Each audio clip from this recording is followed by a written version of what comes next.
بسم اللہ الرحمن الرحیم، السلام علیکم۔ آج ہم بات کریں گے UPSC اسلامیات کے جو انٹرویوز ہیں اور ٹیسٹ سیشن چل رہا ہے ہمارا، اس میں فقہ اور علوم الفقہ، ٹھیک ہے، اس کے بارے میں، اصول فقہ کے بارے میں ہم بات کریں گے۔ تو اس سلسلے میں ہمارا ڈسکشن کا جو سلسلہ چل رہا ہے اس کا یہ تقریباً آج 10واں یا 11واں دن ہے۔ تو جن لوگوں کو جوابات آتے ہیں برائے مہربانی وہ کوشش کیا کریں، میری طرف سے کوئی پابندی نہیں ہے مائک میوٹ رکھنے کی یا نہ رکھنے کی، سب لوگ مائک میوٹ رکھیں لیکن پیچھے شور نہ ہو، اور کوشش کریں جواب دینے کی تاکہ آپ کے اندر حوصلہ ہو جواب دینے کا، ٹھیک ہے۔ اچھا، سب سے پہلے آپ یہ بتائیں کہ فقہ کسے کہتے ہیں یا فقہ سے کیا مراد ہے۔ یہاں پر ہم بات کریں گے، فقہ کہتے ہیں جاننا، پہچاننا اور تحقیق کرنا، یہ سارے فقہ کے معنی میں ہیں، اور اس کی بے شمار تعریفات کی گئی ہیں، لیکن یہاں پر جو فقہ کی تعریفات کافی کی گئی ہیں، لیکن فقہ ایک ایسا علم ہے جس میں قرآن، حدیث، اجماع صحابہ، اقوال صحابہ اور زمانے کے بدلتے حالات کے تناظر میں دین کی روح کو ملحوظ رکھ کے تطبیق دینا یہ فقہ ہے۔ یعنی چلیں، فقہ ایک ایسا علم ہے جس میں قرآن، حدیث، اجماع صحابہ، اقوال صحابہ کے مد نظر رکھتے ہوئے جو موجودہ زمانے میں جو مسائل ہیں ان کو تطبیق دینا، ٹھیک ہے، یہ فقہ ہے۔ اور بھی کافی تعریفات ہیں، ہر بندہ اپنے لحاظ سے کوئی یاد کر لے۔ فقہ کے بارے میں کوئی آیت یا حدیث ہے آپ کے ذہن میں؟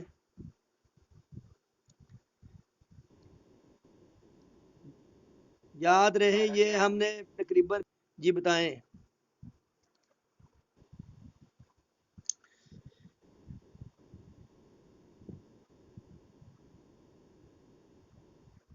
ٹھیک ہے، فلولا نافر من کل فرقۃ منہم طائفۃ لیتفقہوا فی الدین، ایک ایسا گروہ یا جماعت ہونی چاہیے جو دین میں تفقہ کرے۔ آگے احادیث، ایک حدیث بھی آتی ہے اس کے بارے میں، فقیہ واحد، ہاں وہ بھی ہے، یہ بھی ہے، فقیہ واحد اشد علی الشیطان من الف عابد یا من یرید اللہ بہ خیرا۔ اچھا، یہاں پہ میرا سوال ہے حافظ آمنہ شہزادی سے، آپ بتائیں قرآن کے 3 فقہی اصول کون سے ہیں؟ اب میں نام لے کے پوچھوں گا، نام لے کے، تاکہ سب حصہ لیں، ادھر میں بولتا ہوں، ادھر عبید صاحب ہے، باقی سب سماعت کے قائل ہیں۔ جی، قرآن کے 3 فقہی اصول۔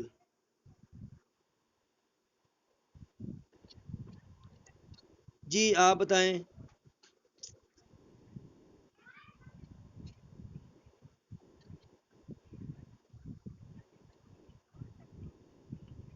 ٹھیک ہے، 3 اصول ہیں جی قرآن کے، جو فقہی اصول ہیں وہ 3 ہیں، عدم حرج، قلت تکلیف اور تدریج۔ آپ نے اس میں صرف عدم حرج کو بیان کرنا ہے، عدم حرج بیان کریں۔ کہاں گئے یہ ربیل، کیا نام ہے، عدم حرج بیان کریں۔ اچھا ارسلان، آپ بیان کریں عدم حرج کو۔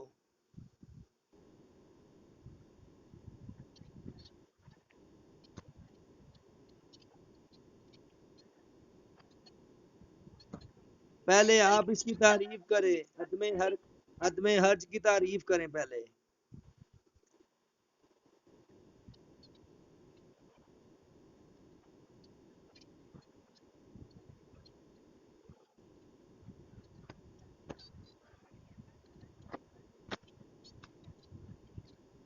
ٹھیک ہے، عدم حرج کی تعریف پھر یہ ہو جائے گی، عدم حرج کا مطلب ہے تنگی کو دور کرنا یا تنگی کو کم کرنا، ٹھیک ہے، یہ عدم حرج، اس کو کہتے ہیں عدم حرج۔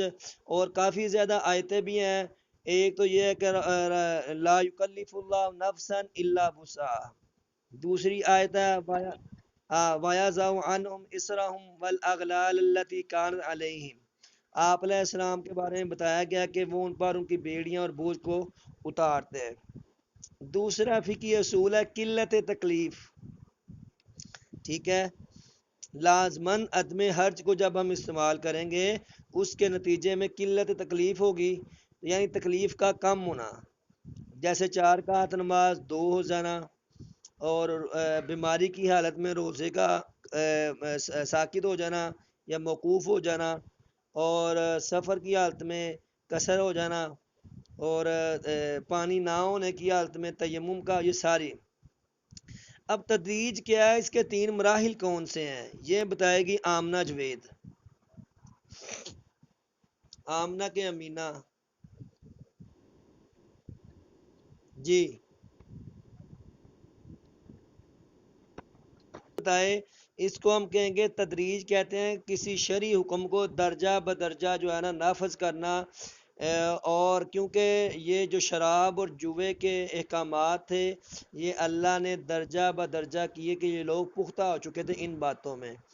تو سورہ باقرہ میں آیا تھا وَيَسْأَلُونَكَ عَنِ الْخَمْرِ قُلْ فِيهِمَا اسْمٌ كَبِيرٌ وَمَنَافِعُ اسْمُهُمَا أَكْبَرُ مِن نَفْعِهِمَا۔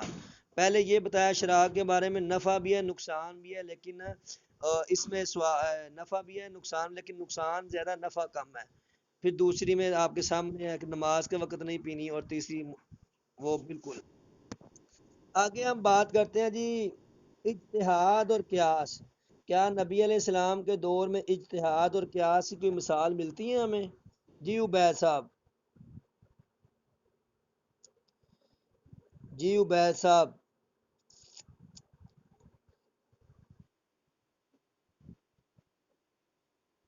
دیکھتے ہیں کہ معاذ بن جبل رضی اللہ تعالی عنہ کو آپ نے یمن بھیجا، تو وہ آپ کے روایت سامنے ہے کہ آپ نے پوچھا کیسے فیصلہ قرآن حدیث پھر اجتہاد۔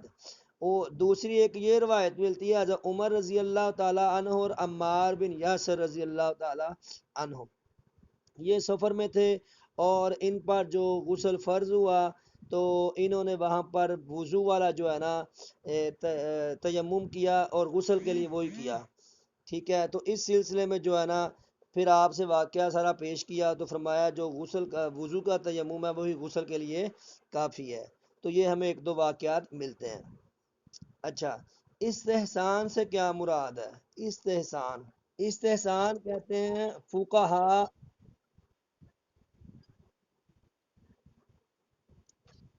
جی فقہا جو ہے نا قیاس کے 2 پہلوؤں میں سے کسی ایک پہلو کو امت کی افادیت کو مد نظر رکھتے ہوئے ترجیح دیں، اس کو استحسان کہتے ہیں، ٹھیک ہے۔ اچھا مائک اوپن رکھیں، مائک بار بار بند کرتے ہیں، مائک بھی ٹائم ویسٹ ہو رہا ہے کافی۔ عہد بنو امیہ کی چند خصوصیات بیان کریں، مائک اوپن رکھے تقریباً سارے ہی، کچھ نہیں ہوتا۔ عہد بنو امیہ کی چند خصوصیات، جلدی کریں جلدی۔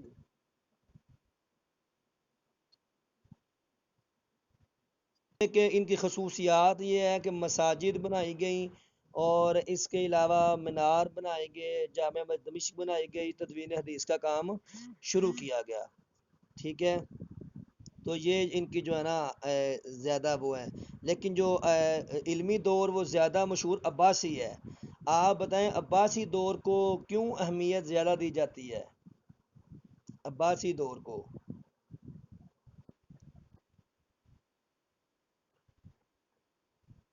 عباسی دور یہ سوال ہوتا ہے تقریباً عباسی دور جو ہے نا اس کی علمی کیوں اہمیت حاصل ہے؟ نمبر 1، اس میں تدوین فقہ ہوئی۔ نمبر 2، صحاح کے مؤلفین نے صحاح کو ان کے دور میں لکھا۔ نمبر 3، باب التراجم قائم ہوئے۔ نمبر 4، سائنسی اور فلسفی علوم کا اس میں جو ہے نا اجرا ہوا، شروع ہوا۔ نمبر 5، مشہور مسلم سائنسدان وہ اسی دور میں پیدا ہوئے۔ تو ان سب وجوہات کی بنا پر ان کو جو ہے نا سائنسی اور علمی اور اخلاقی ادبی دور بھی کہا جاتا ہے۔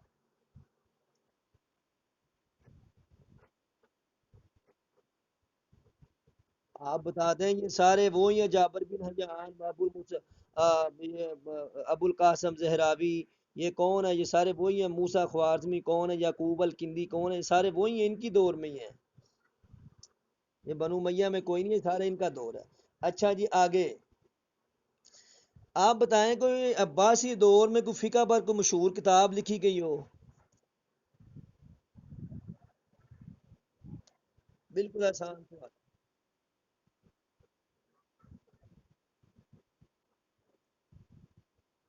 جی ہاں، الرسالہ فی علم فقہ اور الرسالہ فی علم الاصول، اور جو ہے کتاب انہی کے دور میں امام شافی نے لکھی تھی۔ بہت بڑھیا۔ آپ یہ بتائیں کہ فقہا میں امام ابو حنیفہ، ان کا نام اصل میں نعمان بن ثابت ہے، نعمان ان کے دادا کا نام ہے، ان کے چند اس اساتذہ کے نام بتائیں۔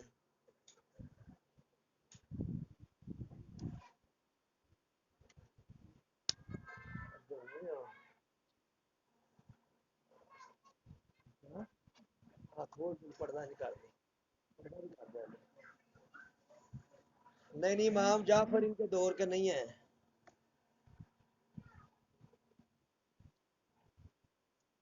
ہاں وہ ان کے یہ چار اساتذہ یاد کر لیں: عامر شاہ بھی، حماد سلمہ اور عطا بن ابی رباح۔ اور یہ 120 ہجری میں یہ جو ہے نا انہی کے وہ ادھر بیٹھے تھے امام ابو حنیفہ ان کی مسند پہ، عامر شاہ بھی کوفہ میں۔ اچھا، امام ابو حنیفہ رحمۃ اللہ علیہ مسئلہ اخذ کرتے انداز کیسا تھا؟ کس طرح وہ مسائل کی استنباط کرتے تھے؟ جی امام صاحب کا یہ اصل میں کچھ یہ طریقہ تھا، کچھ یہ تھا کہ ان کے ہاں 40 علماء کی بڑے فقہا کی جماعت تھی، وہ مسائل کو استنباط کرنے کے بعد امام صاحب کے سامنے پیش ہوتے، اور پھر اس میں سے جو رائے سب سے پہلے دیکھتے قرآن کے قریب کیا ہے، پھر حدیث کے قریب، پھر اقوال صحابہ، پھر وہ دیکھتے کہ ان میں جو تابعین ہیں یا ان میں سے وہ فقہا ہیں، سب فقہائے سبا، ان میں سے کس کا مذہب ہے، یا وہ کسی ایک صحابی کا مذہب لے لیتے۔ تو یہ اصل میں کوفہ میں تھے، تو عبداللہ بن مسعود کے یہ زیادہ ان کی روایات انہوں نے لی ہیں۔ اچھا جی، مسال مرسلہ سے کیا مراد ہے؟ مسال مرسلہ،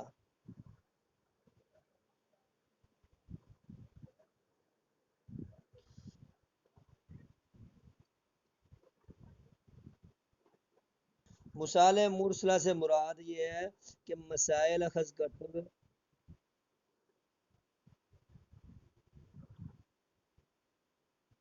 جی جو مسائل اس میں بات کریں اور امت میں رائج کریں، اس میں سے مفاد عامہ اور عام امت کا بھی خیال کیا جائے کہ ان کے فائدے کے ہیں کہ نہیں۔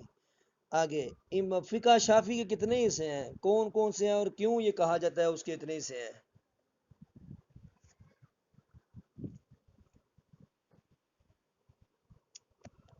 جی عبید صاحب۔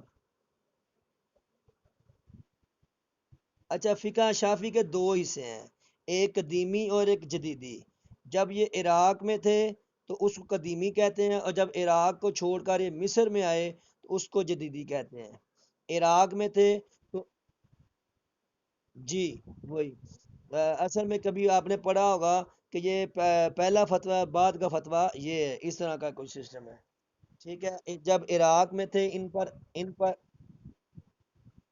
جی ان کا عراق میں عراقی رنگ غالب تھا، اور جب مصر میں آئے تو عبداللہ بن عباس پر جو تفردات تھے ان کا رنگ ان پر زیادہ غالب تھا۔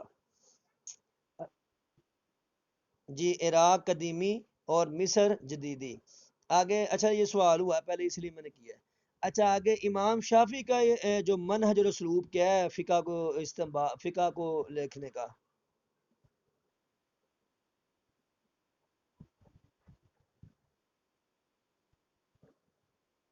ہاں، کیا سو یہ کرتے ہی نہیں؟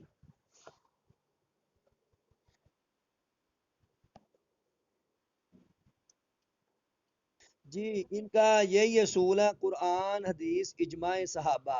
لیکن پھر ان کا اسلوب کیا ہے؟ تین یہ ہیں کہ پہلے قرآن سے مسئلہ دیکھتے ہیں، پھر حدیث سے، پھر اجماع سے، اور تینوں میں نہ ملے تو پھر قرآن سے قیاس کرتے ہیں، پھر حدیث سے قیاس کرتے ہیں، پھر اجماع سے قیاس کرتے ہیں۔ گویا کہ پہلے تینوں لیتے ہیں، پھر تینوں کو بعد میں تینوں سے قیاس کرتے ہیں۔ ٹھیک ہے، یہ ان کا اسلوب ہے۔ اور یہ امام شافی رحمۃ اللہ علیہ جو ہے نا، ان کی جو فقہ ہے یہ کچھ مسائل چھوڑ کر شیعہ کے بالکل قریب ہے۔ اور نمبر دو، انہوں نے خود لکھی تھی، مسائل خود لکھے تھے، جب کہ جو ہے نا، اور عبداللہ بن عباس رضی اللہ تعالی عنہ یہ ان کا ایک قریبی، اور عبداللہ بن عمر بن کے ہاں کافی قریبی ہیں، ان کے مسائل انہوں نے کافی لیے ہیں۔ اور نمبر دو، باقی جتنے ائمہ ہیں یعنی امام ابو حنیفہ رحمۃ اللہ علیہ، تو انہوں نے وہ نا شگرد لکھا کرتے تھے، امام ظفر، امام محمد، امام ابو یوسف اور دیگر، لیکن یہ انہوں نے خود اس کو مدون کیا ہے۔ اب یہ بتائیں کہ مسند احمد بن حنبل کا منہج اور اسلوب کیا ہے؟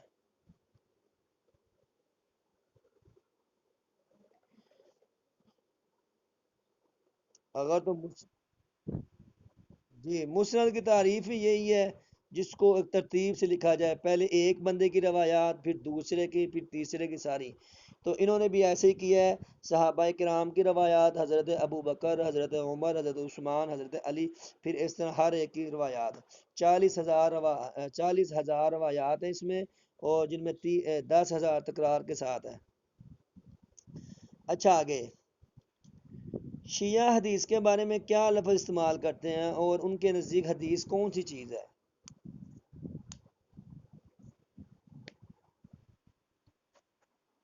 جی، خبر کا لفظ استعمال کرتے ہیں، اور شیعہ حدیث کے لیے اخبار کا لفظ استعمال کرتے ہیں، اور کہتے ہیں کہ حدیث وہی قابل قبول ہے جو اہل بیت عظام سے جو ہے نا مروی ہے، باقی وہ کسی کی روایت کو نہیں مانتے، صرف جو اہل بیت عظام سے مروی ہو ان کو وہ احادیث کی فہرست میں شامل کرتے ہیں۔ اجماع کیا ہے اس کی؟ جی وہی اہل بیت میں سے۔ اجماع کیا ہے، اس کی اقسام لکھیں، بتائیں، پہلے بتائیں اجماع کیا ہے۔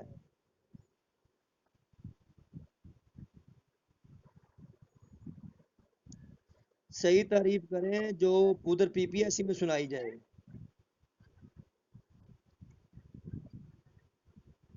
امت کا؟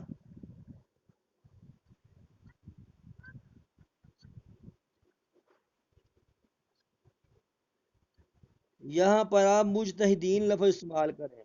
ہاں مجتہدین، علماء تو بہت سارے ہیں، یعنی فقہا مجتہدین کا، فقہا مجتہدین کا، ہاں ہاں، مجتہد علماء کا کسی مسئلے پر اس کے نفی اور اس بات میں اکٹھا ہو جانا اجماع کہلاتا ہے۔ اس کی دو قسمیں، اجماع قولی اور اجماع سکوتی۔ اجماع قولی کو صریح بھی کہتے ہیں، اور قول سے لفظ سمجھ آ رہا ہے آپ کو، کہ جس کو قولن انہوں نے اس کے بارے میں فتویٰ یا رائے دی ہو، اور سکوتی بعض نے دی ہے اور بعض خاموش رہے ہیں۔ اجماع کے بارے میں کوئی دلیل ہے قرآن پاک میں اور حدیث میں؟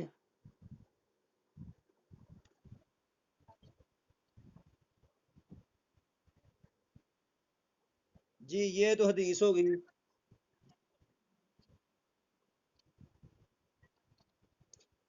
جی ایک تو آیت ہے، یا الذین آمنو، یا الذین آمنو اطیعوا اللہ و اطیعوا الرسول و اولی الامر منکم، یہاں اولی الامر منکم سے مراد فقہا اور مجتہدین ہے۔ اور دوسری جو حدیث ہے، ید اللہ علی الجماعہ، تو یہ جماعت سے مراد بھی یہی ہے، اور یہ بھی ہے کہ میری قوم گمراہی پر اکٹھی نہیں ہو سکتی۔ یہ کافی زیادہ دلیلیں ہیں، آپ دیکھ لینا۔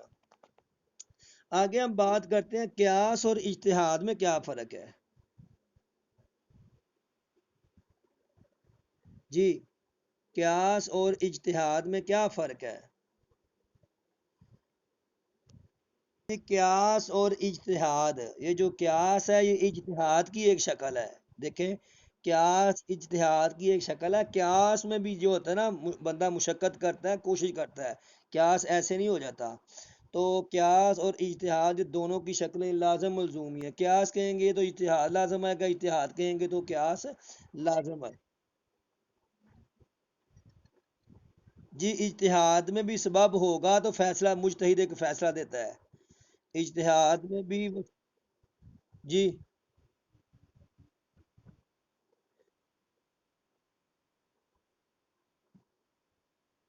جی آگے بات ہے جی خاص اور عام کی۔ خاص اور عام کی تعریف کریں اور اس کی اقسام بیان کریں۔ اچھا، خاص کیا ہے؟ خاص اور عام، خاص کہتے ہیں جو ایک معنی پر یا ایک پر دلالت کرے، عام کہتے ہیں جو جماعت پر دلالت کرے یا ایک گروہ پر دلالت کرے اسے عام کہتے ہیں، ٹھیک ہے۔ اور خاص کی تین اقسام بیان کی گئی ہیں: تخصیص الفرد، تخصیص الفرد، تخصیص النوع اور تخصیص الجنس۔ فرد آپ کو سمجھ آ رہی ہے تعریف لفظ سے ہی، فرد، فرد کا مطلب ہوتا ہے ایک۔ مثلا یہ ساری کلاس ہے تو میں ایک بندے کا نام لے رہا ہوں عبید، یہ تخصیص الفرد ہو جائے گا۔ 20 لوگ ہیں، 20 مرد ہیں، ان میں سے ایک کو خاص کر دیا، تو یہ تخصیص الفرد ہو گیا۔ اب نو، اب نو یہ ہے کہ ادھر کچھ لڑکیاں بھی ہیں کچھ لڑکے بھی ہیں، تو میں یہ کہہ رہا ہوں کہ مرد حضرات، تو یہ نو ایک خاص ہو گئی۔ اب آگے آگے جنس، تو جنس یہ ہے کہ بہت سارے چیزیں ہیں، بہت سارے دنیا میں حیوانات ہیں، تو میں اس میں کہتا ہوں انسان، تو جو انسان لفظ کہا تو یہ دوسروں سے کیا ہو گیا، جو ہے نا عام کہتے ہیں۔ عام کی دو قسمیں ہیں، عام لفظی اور عام معنوی، ٹھیک ہے۔ عام کہتے ہیں کہ جب لفظ بولا تو وہ ایک گروہ پر یا ایک کثیر تعداد کے لوگوں پر دلالت کرے، جیسے مسلمون، یہ عام لفظی ہو گیا۔ عام معنوی کیا ہے کہ جیسے ماں اور من، لفظ ماں بھی اور من یہ دونوں عام کے لیے استعمال ہوتا ہے کہ من ہاضا، تو یہ ماں ہاضا، تو یہ وغیرہ وغیرہ۔ آگے بات آتی ہے حقیقت اور مجاز کی۔ اچھا جی، آگے حقیقت اور مجاز کی تعریف کرے۔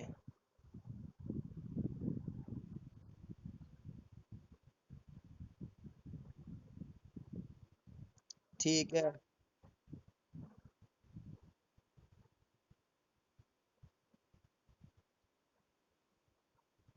ٹھیک ہے، بڑی پیاری تعریف ہے اس کی۔ اور آسان یہ ہوگی، واضح نے کسی لفظ کو وضع کیا کسی خاص معنی کے لیے، اب وہ اسی میں استعمال ہوگا تو وہ کیا ہوگا، حقیقت ہوگی۔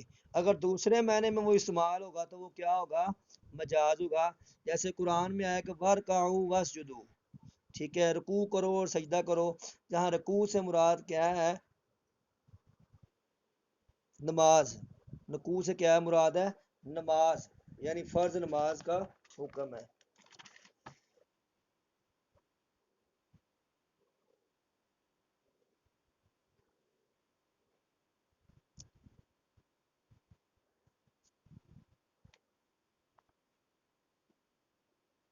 جیسے عبید کل اسدی، عبید شیر کی طرح ہے، تو یہاں مجازی معنی میں وہ استعمال ہوگا۔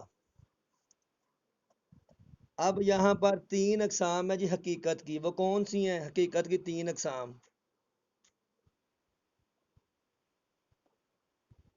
حقیقت، حقیقت متعذرہ، حقیقت محجورہ اور حقیقت مستعملہ۔ حقیقت متعذرہ کہتے ہیں کہ جس پر عمل کرنا مشکل ہو لیکن عمل کرنا مشکل ہو لیکن محال ہو، وہ میں نے مثال دے دی ہے آپ کو، ہنڈیا اور درخت کی، ناممکن ہو، ٹھیک ہے۔ اور دوسرا حقیقت محجورہ، یعنی کہ جس پر عمل ہو سکتا ہے لیکن حقیقی طور پر اس کا معنی چھوڑ دیا گیا ہے، لوگوں نے اس پر عمل کرنا چھوڑ دیا گیا۔ جیسے کوئی بندہ یہ قسم اٹھائے کہ میں تمہارے گھر میں قدم نہیں رکھوں گا، تب اس کا حقیقی معنی تو یہ ہے کہ قدم رکھنا، لیکن وہ بندہ اگر باہر بیٹھ کے، گھر کے باہر بیٹھ کے قدم اندر رکھے گا، خود باہر رہے گا، تو اس سے وہ حانث نہیں ہوگا، کیونکہ اصل میں عمومی تو قدم رکھنا کہتے ہیں کسی گھر کے اندر داخل ہونا، تو یہاں پر بھی مجازی معنی داخل ہونے کے مترادف لیا جائے گا۔ جبکہ تیسری قسم ہے، اس میں فقہا کا اختلاف ہے، اس کی جو مثال میں حقیقت مستعملہ کہتے ہیں کہ جس پر عمل بھی نہ عمل کرنا نہ مشکل ہو، نہ ترک کیا ہو، نہ محال ہو، یعنی تینوں کام ہو سکتے ہیں، عمل بھی ہو سکتا ہو، ترک بھی نہ کیا ہو اور محال بھی نہ ہو۔ اس کے نزدیک امام صاحب اور صاحبین کا اس میں اختلاف ہے۔ مثال یہ ہے، ایک بندہ قسم اٹھاتا ہے میں گندم نہیں کھاؤں گا، تو امام صاحب کہتے ہیں اگر اس نے آٹا پسوا کر کھایا تو وہ حانث نہیں ہوگا، کیونکہ گندم آٹے پسوانے کے بغیر بھی کھائی جا سکتی ہے۔ صاحبین کہتے ہیں عمومی طور پر ہم دیکھتے ہیں گندم کو ویسے کوئی نہیں کھاتا، پسوا کر ہی کھاتے ہیں، تو لہٰذا یہاں پر مجازی معنی مراد ہوگا۔ جبکہ امام ابو حنیفہ عموم مجاز، جی عموم مجاز، عمومی معنی جو لوگ مراد لیتے ہیں وہ ہوگا، لیکن امام ابو حنیفہ رحمۃ اللہ کے نزدیک کیا ہوگا کہ اس میں جو ہے نا حقیقی معنی پر ہی عمل کیا جائے گا۔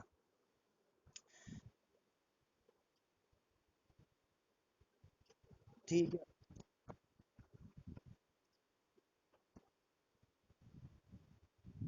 تیسری مستعملہ جس میں عمل ہو سکتا ہے.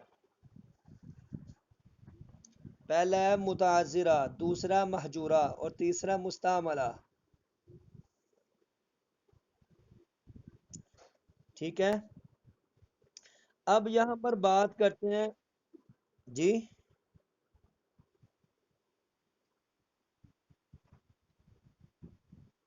متعذرہ، محجورہ اور مستعملہ استعمال سے ہے. اچھا آگے بتائیں متقابلات نصوص کتنی ہیں؟ کون کون سی؟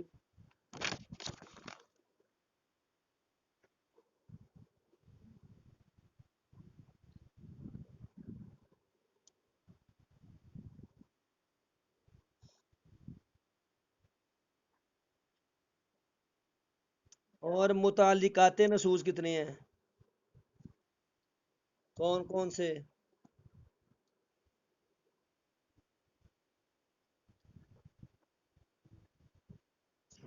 آگے ایک سوال ہے مطلق اور مقید، ان میں تعریف کریں اور ایک ایک مثال دیں ذرا مطلق اور مقید کی.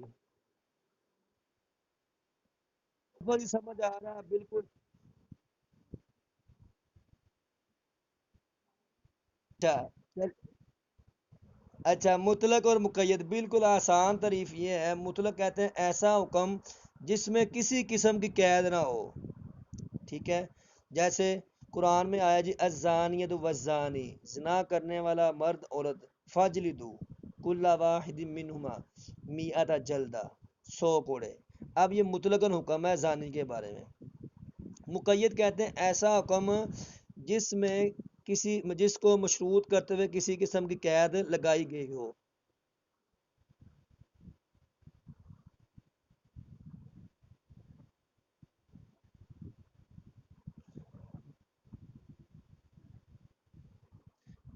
نہیں نہیں آگے میاں جو ہے نا مقید کی مثال اور دینے لگے. ہاں جی وہ سزا میں قید لگا دی گئی ہے. ٹھیک ہے. مقید کہتے ہیں ایسا حکم. جی جی.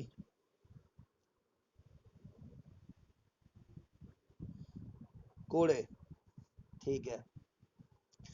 مقید کہتے ہیں ایسا حکم جو مشروط ہو قید کے ساتھ. جیسے حرمت علیکم المیتۃ والدم ولحم الخنزیر، حرام کیا ہے کہ تم پر مردار اور خون.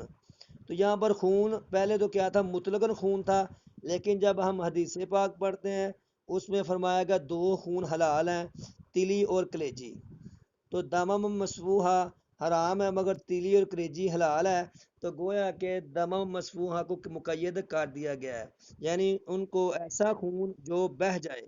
تو اب خون حرام ہے لیکن ساتھ قید لگائی ایسا خون جو بہہ جائے، تو یہ مقید ہے. مطلقاً کہتے ہیں ایسا حکم.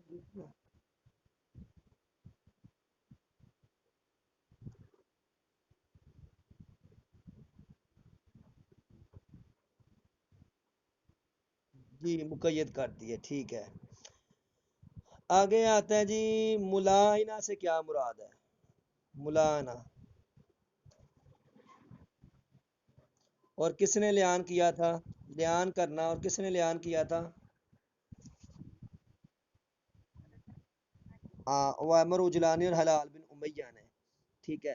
طلاق احسن اور حسن میں کیا فرق ہے؟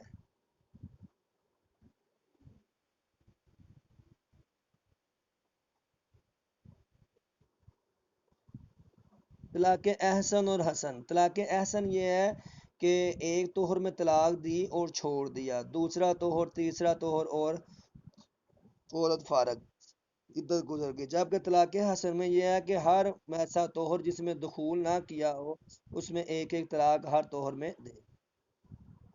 اچھا یہاں. جی ہر میں دیں گے.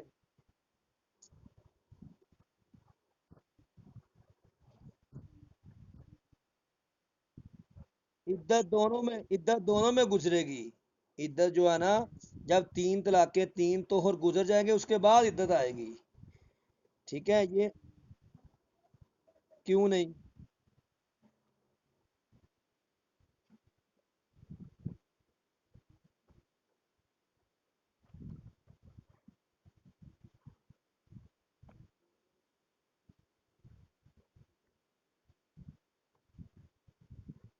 جی ایک ہوتی ہے ایک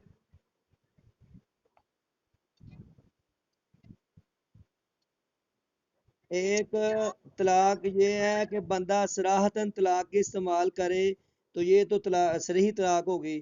اگر کنائی الفاظ تم فارغ ہو، ٹھیک ہے، میں نے تمہیں چھوڑا، تم خالی ہو، تم دن گنو، تم ایام گنو، بوری بسترا گول کرو، تو اس میں خامند کی نیت پوچھی جائے گی. یعنی کوئی بھی لفظ جو فارغ کرنے کے زمرے میں آئے، تم گن کرو، شمار کرو، ٹھیک ہے، آزاد ہو، یعنی اس میں کیا کیا جائے گا، پھر اس کی نیت پوچھی جائے گی. تو اس کو کنائی طلاق کہتے ہیں، کنائی الفاظ کہتے ہیں. یہ 20 25 30 کے قریب الفاظ لکھے ہوئے ہیں. آگے تھوڑا ٹائم کم ہے، نماز کا بھی ٹائم ہے، اور نا ہم نے انٹرویو بھی کلیئر کرنے ہیں. اچھا آگے جلالہ کا کیا حکم ہے؟ ایک ہے حلالہ، ایک ہے جلالہ، اس کا کیا حکم ہے؟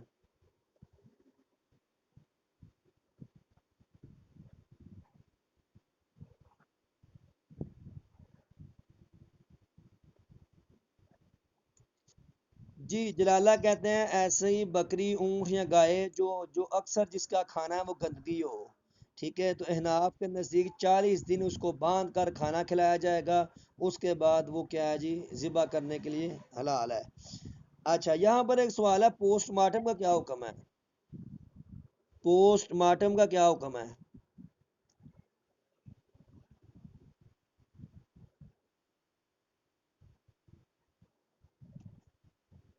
جی پوسٹ مارٹم احناف کے نزدیک جائز ہے اس صورت میں جب تعلیم و تعلم کے لیے اس کا پوسٹ مارٹم کیا جائے.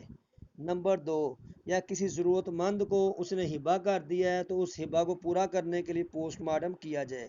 لیکن یہ پوسٹ مارٹم کرنا فرض بھی ہے مالکیوں کے ہاں. وہ کہتے ہیں جب اس نے وراثت کی منتقلی کے خدشے کی بنا پر اس نے سونا چاندی نگل لیا اور فوت ہو گیا، تو اب پوسٹ مارٹم کرنا فرض ہے اور اس کے اندر سے وہ ہیرے جوہرات نکالنا ضروری ہے. احناف کے نزدیک جائز ہے تعلیم و تعلم کے لیے، سیکھنے سکھانے کے لیے، اور یہ جو ہے نا جرم کی اس کو پتہ کرنے کے لیے. اچھا شراب، شراب تو حرام ہے، یہ آپ نے پڑھ لیا. اسمہا کبیر و منافعہ و منافع اسمہما اکبر. تو یہ ٹھیک ہے، تو شراب بطور دعا کیا حکم ہے؟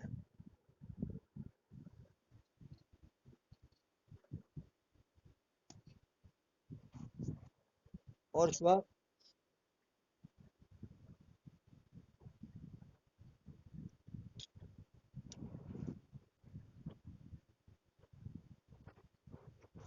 جی احناف کے نزدیک شراب سے علاج جائز ہے جب ایک اچھا طبیب یہ کہے کہ اس کے علاوہ اور کوئی علاج دنیا میں نہیں ہے، صرف شراب ہی دی جائے. شوافے کے ہاں وہ کہتے ہیں شراب کو کسی اور محلول کے اندر داخل کیا جائے، جب شراب اپنی اصلیت کھو دے تب اس کو دعا کے طور پر استعمال کرنا جائز ہے. احناف کے ہاں یہ شرط نہیں لگائی گئی. اچھا چاندی، سونا تو ویسے ہی حرام ہے.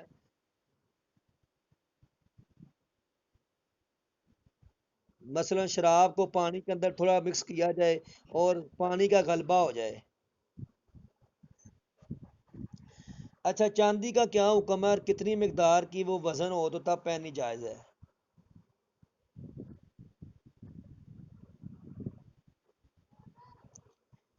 چاندی کا حکم یہ ہے کہ ایک مسکال ہو، اور ایک مسکال میں 2975 گرام جو ہوتا ہے چاندی ہوتی ہے. سونا حرام ہے، ریشم بھی حرام ہے، لیکن دو صورتوں میں ریشم پہننا جائز ہے.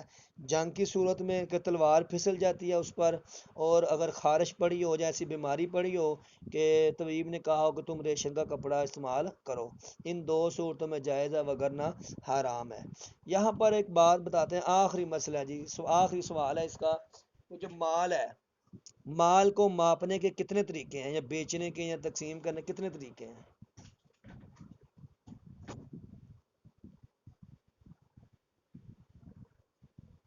آپ کی آواز نہیں آ رہی، آپ میوٹ ہو جائیں. جی اچھا جی، یہ چار طریقے ہیں: مکیلی، مکیلی، موزونی، عددی اور زرعی. مکیلی جو ہوتے ہیں جی کہتے ہیں ماپ کر، ہاں، اور موزونی تول کر، اور عددی گن کر جیسے درجن مالٹے درجن کنو یہ وغیرہ. اور زری ناپ کر، مکیلی ماپ کر جیسے ایک ہوتا ہے پہلے چاول گندم لوگ دیا کرتے تھے، ایک پڑوپا کا ہوا کرتا تھا برتن 3 4 کلو کا 2 کلو کا، تو وہ برابر برابر ماپتے تھے. ٹھیک ہے. زری کہتے ہیں ناپنا، جیسے 3 گز ناپو، 4 گز ناپو، 5 گز ناپو. تو یہ مال کو بیچنے کی 4 قسمیں ہیں، 4 قسم کے مال ہیں: موزونی، مکیلی، عددی اور زرعی.